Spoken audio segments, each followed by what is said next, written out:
Hello viewers, welcome to my another video. আপনারা দেখছেন family combo. আমি ভালো আছি, আমার বিশ্বাস আপনারাও ভালো আছেন। আর যারা আমার এই চ্যানেলটি এখনও সাবস্ক্রাইব করোনি, এখনই করে দাও, কারণ পরে তোমরা ভুলে যাও। না, এটা তোমাদের দোষ নয়।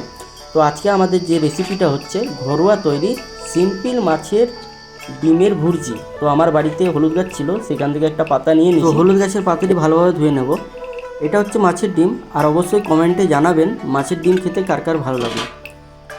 আর এদিকে আমাদের কড়া চাপিয়ে দিছি। কড়াটি গরম হয়ে গেলে পরিমাণ মতো তেল দিয়ে দেব এবং সাথে দেব শুকনো লঙ্কা। এখানে আপনি আপনার ইচ্ছে অনুযায়ী, মানে টেস্ট অনুযায়ী ঝালের জন্য যেমন লঙ্কা পারেন দিতে পারেন।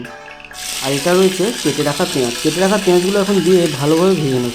তো আজকের দিনটা আমার জন্য খুবই স্পেশাল, কারণ গ্যাসে রান্না না করে গ্রাম্য পদ্ধতিতে গ্রামের পরিবেশ আনার জন্য আজকে উনুনে রান্না হচ্ছে অনেক দিন পরই। তো দেখতে খুব ভালো লাগছে। আর পেঁয়াজটি হালকা ভাজা হয়ে গেলে পরিমাণ মতো নুন এবং হলুদ দিয়ে আরেকবার ভালোভাবে ভেজে নেব।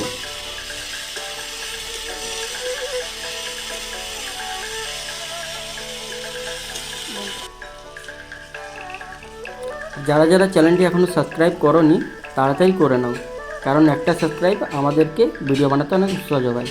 এরপরে মাছের ডিমটা দিয়ে আরেকবার ভালোভাবে ভেজে নেব। পরিমাণ মতো দেব নুন। আগে নুন দিয়েছিলাম, তাই মাছের ডিমটা দেওয়ার পরে আমাদেরকে বুঝে নিতে হবে কতটা পরিমাণ নুন দিলে ঠিক হবে।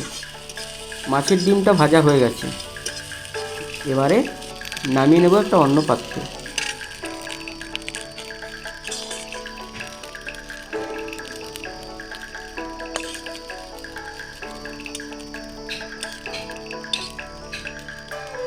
তো আমাদের অন্য পাত্রে নামানো কমপ্লিট হয়ে গেছে।